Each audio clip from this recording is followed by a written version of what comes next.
ዘፈን የሚወዱት የማይወዱት ያዳምጡታል ይሄን ዘፈን ሐቂቀቱ ልስን እኔ ራሱ የማዳምጠው ቋንቋው የማይችለው አስተርጎ ነው የሚያዳምጠው አሁን ራሳቸው ላይ የተኮሱት እያልከኝ ነው አሁን ዝዋ ከአብዙም እስከ ሞያሌ እስከ ደወሌ ምንድነው መንግስት እንዲያስበረገገው የሚለው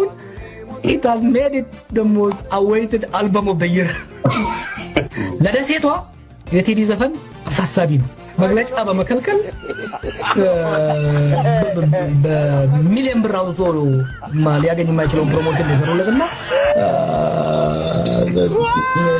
እድለኛ ነው ሊያመሰግናቸው ኮምፕሌን ሊያረክሳው ሊያመሰግናቸው የሚያሳይ ምን ያህል ደም እንደሆነ ማንም ኃይል በህዝብ ድምጽ በዲሞክራሲያዊ መንገድ የመጣውን መንግስት በኃይልና በወረቀት በዘፈን ጋጋታ ሊያፈርሰው አይችልም አቅም የለውም አይችልም ዛሬ መረጃ ምን አነሳላችሁ ሁለት ከርዕሰ ጉዳዩ ጋር የተያዘው አንደኛው የቴዲ አፍሮ አልበም ወይም ግጥሞቹ ለፍትህ ሚኒስትር እንዲላኩ ትእዛዝ ተሰጥቷል እሱ ደስ ብሎኛል በነገራችን ላይ ግን ቴዲ በዘፈን ሪከርድም በአድማጭም ሪከርድ ሰበረ በህዝብም በነገራችን ላይ በምርጫውም አሸነፈ የኢትዮጵያ ምርጫ ቦርድ 32 ሚሊዮን ህዝብ መዝግብ ያለው ነው ያለው ፌክ እንደሆነ ብናቅም በ24 ሰዓት ውስጥ ከ48 እስከ 50 ሚሊዮን በመደመጥ ሪከርዱን ሰብሮታል ምርጫውን አሸንፏል ከመይ ትውዕሉ ዝኸበርኩም ተኸታተልትና ብሩህ ቀዳመ ሰንበት ዕሊፍኩም ተስፋናዩ ናይሎም ዛዕባና ቴዲ አፍሮ ኣብ ኤምባሲ እስራኤል ዕቁባ ተራዩ ግጥምታት ቴዲ አፍሮ ናብ ሚኒስትር ፍትሒ ቀሪቡ ዝብሉ ዛዕባታት ኣለውና ብዙሕ ጉዲ ዝስማዕ ዘሎ ኣብይ ኣብ ከቢድ ወጥሪ ናይ ፀረ ዕልዋ ወይ ኩፕሩፊን ኣህዱታት ኣብ ምቋምን ነንሕድሕዱ ዝተሓላሎ ሓደ ነቲ ሓደ ከይዓሉን ከይዕለውን ይተሓላለዉ ከም ዘለዉ ዝወፅእ ሓበሬታ ኣሎ በቲ ሓደ ድማ ሕወሓትን ቲዲኤፍን ዓበይቲ ውሳኔታት ወሲኖም እንታይም ወሲኖም ንመንከ ኣዋሲኖም ሰብስብእነትን ሰብስብሕነትን ሰብ ስልጣናትን ሰብ ሰይጣናትን በዓል ዕጥቅን በዓል ጠይቅን በዓል አያቶላን በዓል አያቶላን በዓል ጉራዴን በዓል ጉርድን ተፈላለዮም ኣለው ተጻሪዮም ተነፊዮም ብዙሕ ስጉር ፈሙሉ ሓበሬታ ኢና ሒዝና መፂና ዘለና ላይክ ሼርን ሳብስክራይብን ኣይትዝሓሉና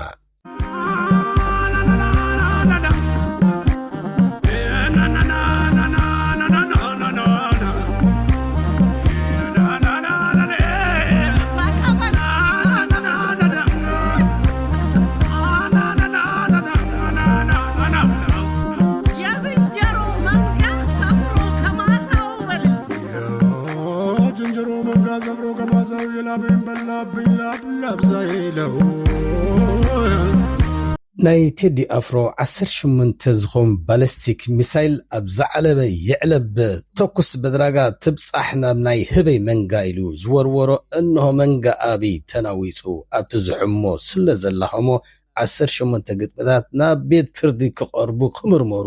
ኣዚዙ ካብ ዝዓቢ መስሓቅን ዜናስ ኣበይ ይርከብ ንነፍስ ወከፍ ግጥሚ እንታይ ማለትዩ እንታዩ መልእኽቱ ሕጨጫዲዩ ልግጫ ስለምንታይ ኣዋዜማ ምርጫ እዚ ጉዳይ እዚ በብሓደ ርኢናን ብገበን ዝኸሰሰሉ ኩነታትን ዝእሰረሉ ኩነታትን ይጻረይብሉ እቶም ከምኡ ዝኽብሉ ዝኽእሉ ትፈልጦም ይኹም በዓል ዳንኤል ሕስረት እዮም ከምኡ ናብቲ ዝርእዩ ዘለው ናይ ከስዐ ዝበሃሉ ደረፍቲ ኣብኡ ምስውሱ ይብሉ ከም ዘለው ይዝግለጽ ዘሎ ኣባይ ለዘዴው በኣፊ ቀድማል ኣብይ አብሩቶ አደሪ ዝብል ዘሎ አምኖ መከዳት እንዴት ያማል ወርቅ ያበደረ ደርሶት አለት እንዴት ይችላል ዝም ማለት ስብልውን እዚ ክትርጎም እንከሎ ኣብይ አብሩቶ አደር ኣብይ ክብሊቲ ኣባይ ዝብል ዘሎ ጸላኢ ማለት እዩ ንዓይ ከም ኣብይ ገይሩ መሲሉ ዝብል ዘሎ ዝውን ኣብቲ ሕጊ ዝኾነ ነገራት مسن مخصص عقصاتن امندا امزركو ابي كدع يزبلن زلو نعي علاماي ابلن لو يزبللو ازها ابي ازي فوكش تانيكا ورقي هبكايو حمد زمسلكا نمباليو نابلو تدي بغبن زلفا كخصص يم طجو زلو ويكا ዘቀናብሩ ዘሎ ማለት እዩ ብጣዕሚ ዘገርም እዩ ዳስጣል ኣብ 2 መዓልቲ ጥራይ ልዕሊ 10 ሚልዮን በፂዓላ ልዕሊ 254 ሚልዮን ላይክን ልዕሊ 53 ዝኾን ኮሜንት ወይ ከዓ ናይ ህዝቢ ተሳትፎ ዘሎ ብጣዕሚ ተራዩ ዘይፈልጥ ንናቱ ክብረ ወሰን ከይተረፈ እዩ ሰይሩ ዘሎ ኣብ ዓለም ካብ ትዝለዓለ ስቴጅ በፂሕሎ ዛዕብኡ ቢቢሲ ንነዊሕ ዛንታታት ናይ ዝሰብ እዚ ብምግላጽ ሰፊሕ ትንተናታት ሂቦምሉ እዮም ዓለማዊ መዛረቢ ኣጀንዳ ምዃና ድማ ኣበይ ከመይሉ ክፃወሮ ኣብታ ዓለም ዘዋርዶ መድረኽ እዩ ኣቃሊዕዎ ዘሎ እዚ ድማ ፈፂምካ ድፅወር ኣይኮነን ብሽክና በቲ ናርሲስት ዝኾነ ሓንጎል ሳይኮፓንት ኣበይ ክርአ ከሎ ብውን ህዝባውን ዓብይ ከላዓል ኮነ ኢሉ ኣብ እዋን ምርጫ ምፍናው ጥራይ ዘይኮነ ኣብ 8 ዓመቱ 8 ወርሑ 8 ሰዓት ብናይ ኢትዮጵያ ቋፃፅራ እሞ ድማ 18 ባሊስቲክ ሚሳይል ብቐጥታ ንኣብይ ዘነፃፀረ ብምዃኑ ህዝቢ ሙሉእ ኣላዓዒሉን ብገበን ምላዓዓልን ኮነልካ እዚ ብሽርሒ ናይ ግብረ ሽበራ ክጥምቶን ብዙሕ ናይ መክሰስ ዓንቀጻት ኣብ ምድዳይን ኣብ ምፅፃይን እዮም ዝርከቡ ዘለዉ ብዘይካዚ ቴዲ ኣፍሮ ትማሊ ኣብ ኤምባሲ እስራኤል ተፀዊዑ ዝተዓዘቡ ካድረታት ብልፅግና እንታይን ስለምንታይን ቴዲ ኣፍሮ ኣብ ኤምባሲ እስራኤል ተራእዩ ዝብል ሻቁለት እውን ሰፊንሞ ኣሎ ኤምባሲ እስራኤል ማለት ድማ ከምቲ ኩሉና ንፈልጦ ኤምባሲ እንታይ ከም ዝሰርሑ ትፈልጡ ኢኹም ኣብኡ ዘለዉ ዝመፁ ብሞይኦምን በቲ ተመክሮኦምን ናይ ስልያ ኣባላት ናይ ሞሳድ ምዃኖም ፍሉጥ እዩ ቴዲ ስለምንታይ ተፀዊዑን እንታይ ዓይነት ናይ ሞት መፈራርሒ ታዲዳት ከንፀላልዎ ቀኒን እውን ብዙሕ ውረስሎ ዘሎ በቲ ኣብ ኣዲስ ኣበባ ናይ ቴዲ ኣፍሮ ደርፊ ዘዝሰምዑ መንእስያቱን ብብዝሒ ይእሰሩ ስለ ዘለዉ እዚ ህዝብን ሰራዊትን ዝተላፈነ ናዕቢ ከምቲ ናይ 2015-16 ናብ ልዕሊ ይወደግ ዝተገብረ ህዝባዊ ናዕብታት ከይላዓል ብጣዕሚ ሓደገኛ ዝኾነ ድባብ ሰፊኑ ዘሎ ክሳዕ ኣብ ገዛኻ ዳስ ክትከል እዩ ደቂስካ ከይተሓድር እናበሉ ዘፈራርሖ እውን ኣለዉ ኣብ ጉዳይ ናይ ኤሊታት ኦሮሞ ምስ ምለስ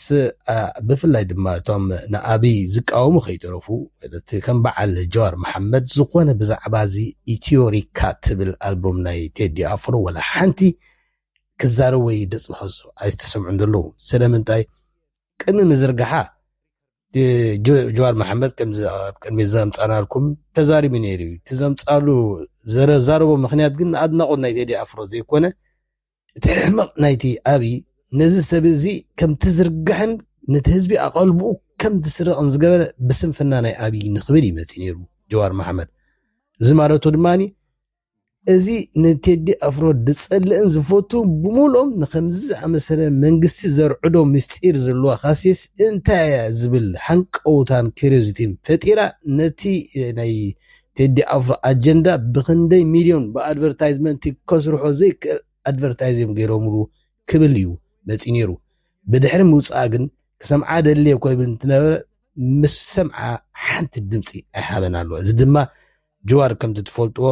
ኩሉ ግዜ ንርእሱ እውን ናሽናሊስቲ ከምኡ ካብኡ ኣይሓይሽን እዩ ካብቲ ቴዲ ኣፍሮ ቶክሲክ ዝኾነ ናሽናሊዝም ናይ ኦሮሞነት እዩ ዘለዎ እቲ ቴዲ ኣፍሮ ከዓ ኣምሓራነት ማለት እዩ ሃገር ዝብልዎ ሳቶም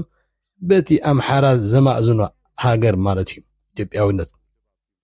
እቲ ጀዋር ከዓ ኦሮሞ መሰረት ዝገበረ ኢትዮጵያዊነት እዩ ኢትዮጵያ ዝብልዋ ማለት እዩ ቅድሚ ሕጂ ብኣካል እውን ተዛሪቢ እዩ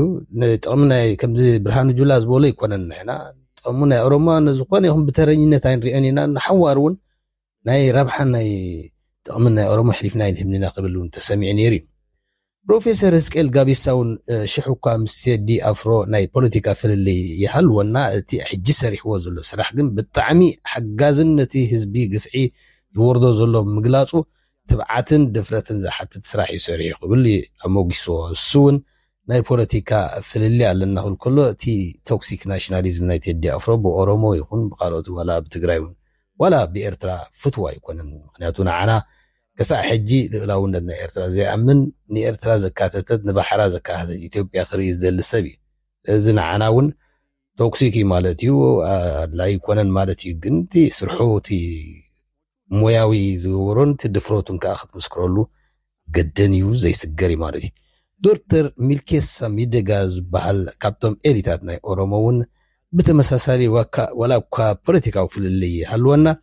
إذا تيدي أفرو سريحو هذا زي أجن أزياء أقدس وانن نتي أبي بتعمي رعدي إتياتو لهم زلان قليتو جنا أبتاع سجاوتو دما إيش حاجالو إنديسا خوردوهم زغل دما أمتات هيبو مالتي زي بزعب خمسات سايكوبات مخانو نارسيس مخانو أبي أبزيا كيتش ما ممون حنتي أقدسيت نجر تزاري من يرو تمالي الساخة أنت كلمة مال التزارب مالتي عاركو ينيرونو جيتش ما موت فولتوهم تي يزنجرو منغا سفرو كما ساوز درفينات ما زغربنا لكم اجي انتاي يزبللو حدا غيزيس ابتي ناي مادينغو حزن ابز نبرلو وانسي ابي احمد كونيلو اصنيو ابتا ندا مادينغو غزا تيدي افرو خمزلو مسمع قلطيفو مصيو او اتيو خمز نبرن اتحاساو دما مستيدي افرو كسالمو اتسئل دما نخال بوليتيكا علامان بوبليسم كتقومولي حاسب نيرو تيدي افرو كن كسال سلازي دلي مسو قلطيفو كحد من شتت يلو موليو خيدني ترايو كابزي انديوكا ام حيزلو ترايزي كونه اتا زتزاربو انسو بزح زارب سلازنبرتي ابي ولا اب هوتيل كن بابسلطان ممصانو اب هيلتن هوتيل ون إذا سب زيز بلازلو سو نماني نجيتاچو واسفا مالتي كبحد عبي غوست سلازريو نبره اب هيلتن هوتيل كوينو انتاي لني زبل جيتش مامو دمصاو جيتش مامو صباحنو غو مسموتكو انا تصحفو نغرات اسك بروميس تولي مالت حوي بصحي قترقتيلوم ليلكا صحيفكا يصنحمو انا مسموتكو شعو توصيلو اب هيلتن هوتيل كوينيلو انا ونه بحق حزين حق مسيدن بارك ساعكم يسغا زلو يله متعابيتي عركي سلازنبره يزبل حجيغن يبل جيتش مامو نزي سبزي زتلالو كل اوان بطعمي زتعسن زحزدنني بس سبزي كصوع عيدلني انا وردتي تسمعني ጨካን حاليتون حلافنتن زي سمعو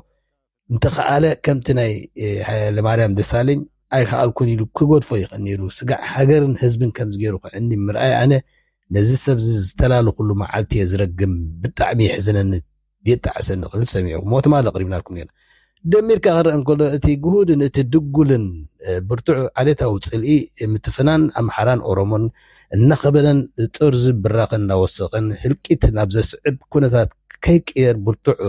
دبابات ناي فرحي سفينكم زلو يزغل زلو اذا خمزيلو خلو ابي كبيدنا علوا حدغا قيقطو برتع فرحي حديرو بزحات حلفتن اودتاتن كغالابن يوعلالو بفلاي حج دما ناي كوبروفين استراتيجي ويكا كاب صر علوا زحغزو اهادوتات ننحدهم زي تامونا وشت بيت منغس زلو استفالالي اهادوتات اتوسن زلو مستماكل زي رخبت ما اخر كام مستناي اوشت زلو زي رخب اب سلست تاير ويكا قصلاتات تسلفو حيلتات صتا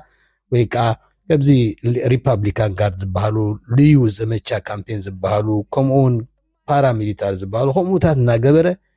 بقى خبيت ناي سغات ناي علوح سفينو خم زلو يزغل زلو እቲ ቤተ መንግስቲ በሰለስተ ሓድሕዶም ዘይራኸም ዘይ ተኣሙን ኣብ ናይ ቀጽር ቤተ መንግስቲ ዝሕሉ ውሽጢ ኻኣቱ ዘይፍቆዶ እቲ ናይ ማእከል እውን ካብቲ ናይ ውሽጢ ናይ ወሰን ፈጺሙ ርክብ ዘይብሉ ብሰንሰለት እዚ ድማ ኩሎም ነንሕዶም ክራኸቡን ክዋሃዱን ዘይኽእሎምን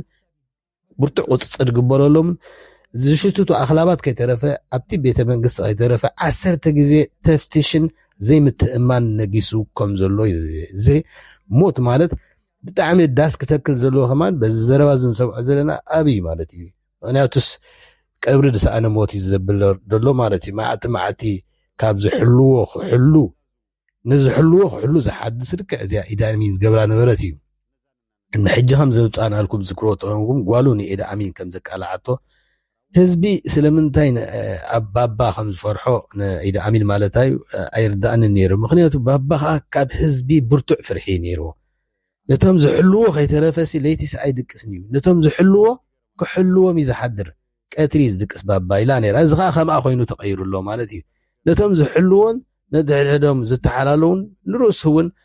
نتوم مسار حتوب زنكستلوس دحر مساحن كم مساحن 10 تجزي خفتوشن هندبت ناي تفتيش مدبات غبروا له من كرأخلو ازي بالطعمي كوشتي نايتي عنكلو برتع ناي زي متأمان نفيسو قوم زلون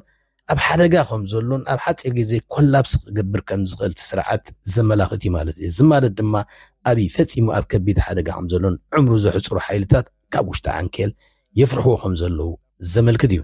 እዚ ከያኽሎ ድማ ሕወሓትን TDF-ን ኣብይ መርዘን ዝኾኑ ዓበይቲ ውሳኔታት ዳርጋ ብምሉእ ድምፂ ኣዝዲቆሞ ክበሃል ዝከኣል ውሳኔታት ተሕሊፎም ኣለው እዚ ማለት ድማ ኩሉ እቲ ክመጾም ዝኽእል ሓደጋ ገምጊሞም ስትራቴጂካዊ ዝኾነ መሪሕነትን መላፍንትን ጽምዶን መስሪቶም ቤት መኽብሪ ኣቁሞም መንግስቲ ዝቁመሉ ኩነታት እውን ኣጽኒዖምን ሓደጋታት ዘካይድዎ ንሓደጋታት መከግጠሞም ዝኽእል ምድላዋት ወተሃደራዊ ይኹን ፖለቲካዊ ይኹን ቁጠባዊ እንታይ ከም ዘለዎም ናይ ዕድቅን ስንቅን መጓዓዝያን ናይ ልፍንታዊ ሓይልታት ክወሰዱ ዘለዎም ኩለንትናዊ ብድሆታት ድሕሪ ደቂቕ ገምጋም ዓበይቲ ውሳኔታትን መራሕትን ስትራቴጂካውን ናይ ኮማንድ ፖስትን ካልእን ኣቂሞም ከም ዘለዎ ይዝረብ ዘሎ እምበኣር ኣብ ከምዚ ዓይነት ከቢድ ሃዋሁ እንከሎይ ቴዲ ኣፍሮ መንጽሮር ዝኾነ 18 ባሊስቲክ ሚሳይል ወርዊሩ ነቲ ዘሎ ሓዊ ሸባዕባዕ ዘብል ህዝቢ ብሰውራ ክበሃል ዝከኣል ተላዓልተስ ኢሉ ዘበራብር ደርፊ ብምስዳድ ንዓብዪ ሕማም ርእሲ ኮይንዎ ዘሎ ዳርጋ ዛ ኣልቡም እዚኣ ንመላእ ኢትዮጵያውያን ከም ሰውራዊ ማዕበልያ ኣላዓ ኢላቶም ዘላ ዓንዲ ማዕገል ቤትና ፈሪሱ ናሕሲ ማይ እናፍሰሶ ሃገር ዝሞተቶ ሰብ ኣበይ ከይዱ ዘልቁሶ ብዛዕበየኒ ክብርታት ባህሊ ዝዓበ ኩሉ ቅሸት ዓደቦ ስደተኛ ተቐይረ ኮይነ ሃገር ኣልቦ ብፃይን ተፃይን ብሽርሒ ጉርሒ ክላውዘኒ ዝኣመንካዮ ክኸድዓካ ከመይ ዘይሕመኒ ልሙዶ ጽባሕ ክሓልፍ እናበልኩ ኣብ ናይ ትፅቢት ዓዘቕቲ ባዕለ ዝተሸመንኩ ለካ ብኸምዚ ስውር ምሕቃቕ ኣሕ እናበልካ መንፈስካ ምስቃቕ ወኣሕ እናበልኩ ክንደይ ነብሰይ ከሳጽዮ ሃገር ዝሞተተ ሰብ ኣበይ ከይዱታ ዘእውዮ ኣበይ ከይድዩ ዝበኽዮ ኤሪድረናዊ ላይክ ሰብስክራይብ ሼር ግበሩ ክሳብ ብኻድ ንረኸብ ተሰናይ ንኹልና ያለው ድባብ ኢንቫይሮንመንት ምንድነው የሚለውንም አገዛዙ ሊሄድባቸው የፈለጋቸው መንገዶች ምንድናቸው እነዛን እናነሳለን ይሄ አድርባይ ካድሬው ሁላ አዛና እዚህ የተራወጠ ነው ትላንትና ቴዲ አፍሮ እንዴት እስራኤል ኤምባሲ ሊታይ ይቻለ ሚልም ሲወረጋገጥ የነበረ ነገር አስተውለናል ምን ይገርማችኋል አብይ አህመድ ከኤርትራ ጋር ወዳጅ ነኝ ብሎ በነገረን ማግስት እኮ እኔ እሱ የኢትዮጵያ ጠቅላይ ሚኒስትር የሚል ማዕረግ እና ስያሜ ይዞ የኤርትራ ውጭ ጉዳይ ሚኒስትር ነኝ ሲል ነበር አይደለም በጣም ሰው የቴዲ አፍሮ የእስራኤል ኤምባሲ መገኘት የሆነ የረባበሻቸው ሰዎች አሉ እስከ ፍጻሜው ከኛ ጋር ቆዩና